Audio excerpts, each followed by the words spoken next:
confession 6 times a day, just love God. And his response was, love God, sometimes I hate him. Yeah. Yeah, same with Calvin. There was in one of his writings, he says, they come to us, meaning his Roman Catholic critics, they come to us and tell us that the good news is the religion that Christ brought to us is a new law. The old law was difficult. The new law is very easy. It just calls us to love. And then Calvin's response is very contemporary. Calvin says, as if that's easier. Yes. Yeah. Exactly. He said, he points out that, when Jesus goes through the Sermon on the Mount and when Jesus explains the difference between loving your neighbor and not loving your neighbor, he doesn't make it easier.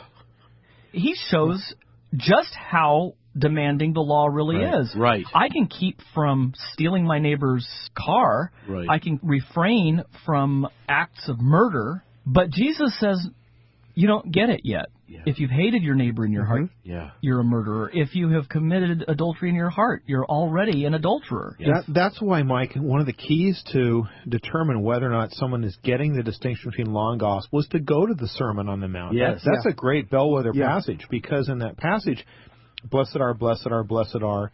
And so you'll hear the goal of the Christian is to become meek, become the salt of the earth, to get in become that the poor, to category. get at that blessing, as opposed to seeing Jesus as coming as he comes as the new Moses, by the way, but he comes not as new lawgiver, he comes as covenant mediator. Yeah. Right. And when he comes as covenant mediator, he's dispensing the blessings of the covenant. He's blessing the meek. He's blessing the poor in spirit. He's blessing those who need comfort. He's not saying, if you become poor, you will be blessed. If you become meek, he's dispensing covenant blessings and covenant curses.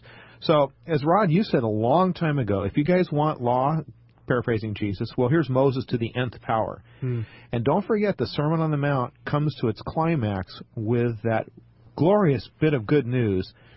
You will love the Lord your God perfectly, obey the law perfectly. Yeah. J. Gresham Machen said that the essence of liberalism is moralism, that it really comes down to do this and you'll be happier. Now, the real law says do this or else. Yeah, exactly. But liberalism, with its smiling sentimentality, just says, do this because you'll live a happier life, you'll be nicer, you'll have more friends, and so forth. But Jesus cuts all of that off at the pass by saying, if you really want to know what the law is, go sell everything you have and give it to the poor. Or be perfect as your Father in heaven is perfect. Yeah. It's amazing to me always that whenever there's an attack on the gospel, whether it's liberals or whether it's evangelicals today who have trouble affirming justification, the part that they really want to keep is the Sermon on the Mount. Yeah. Why, of all parts of the Bible, Yes. Which is not a gospel passage. A distinction we often refer to is the distinction between indicatives and imperatives. And, this isn't, again, something that the Reformers invented. This is part of the Greek language.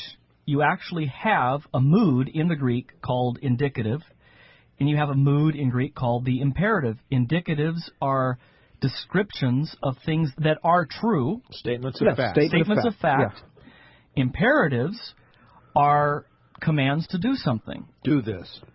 So that fits with law and gospel. Law is an imperative, do this. If you don't do that, here's what's going to happen. Gospel is an indicative, an announcement of a state of affairs that has already occurred. It's good news. Now, to whatever extent the mood and motives have changed, the emphasis still falls on imperatives, things to do, both on the left and the right today. It's just that there are different things to do. Yep. Either it's, you need to vote this way, or you need to feed the poor or save the earth on the left. Yeah, or stop doing this and stop doing that. Yeah, or on the right, march in the pro-life rally, or everything now is focused on imperatives. Brian McLaren, one of the leaders of the emergent church movement, writes, Anabaptists see the Christian faith primarily as a way of life. And he goes on to interpret Paul through the lens of Jesus' Sermon on the Mount rather than vice versa. The emphasis falls on discipleship rather than doctrine, following Jesus' example. Yep. What happens when the Sermon on the Mount is assimilated to a general ethic of love, and doctrine is made secondary. Christ himself becomes a mere example to help people become better non-Christians. In fact, going beyond any Anabaptist I know, McLaren writes, quote, "I must add, though, I don't believe making disciples must equal making adherents to the Christian religion. It may be advisable in many, not all circumstances, to help people become followers of Jesus and remain within their Buddhist, Hindu, or Jewish contexts. Good grief. Hopeless. I don't hope Good all grief. Jews or Hindus will become members of the Christian religion, but I do hope all who feel so called will become Jewish or Hindu followers of Jesus." And then it's no wonder that he applauds liberal Protestants, quote, "I applaud their desire to live out the meaning of the miracle stories even when they don't believe the stories really happened as written." So basically, once you say the gospel is the law, now of course they wouldn't put it that way, but Sure. you have drained indicatives of their meaning and confused them with imperatives. Really, morality doesn't separate us from all the religions of the Right. world. So, of course, the scandal of the gospel's now removed. Exactly. Well, as you mentioned in your opening, Mike, there are many religions that predate Christianity that have a code of ethics. Yeah, Lewis searched this out. You'll find it in the appendix to The Abolition of Man, his manifesto against a modern education, and it's called the Tao with a T.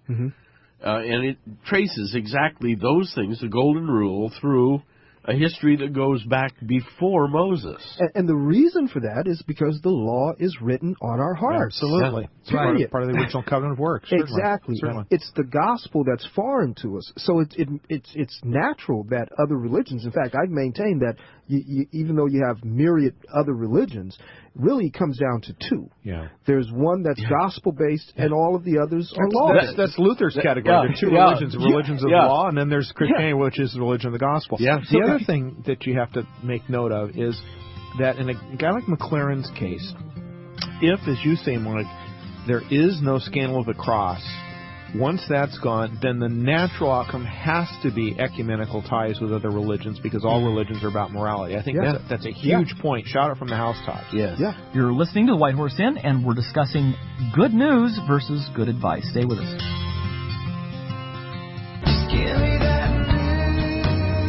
Welcome back to the White Horse Inn. I'm Michael Horton, and we're talking about the distinction between law and gospel.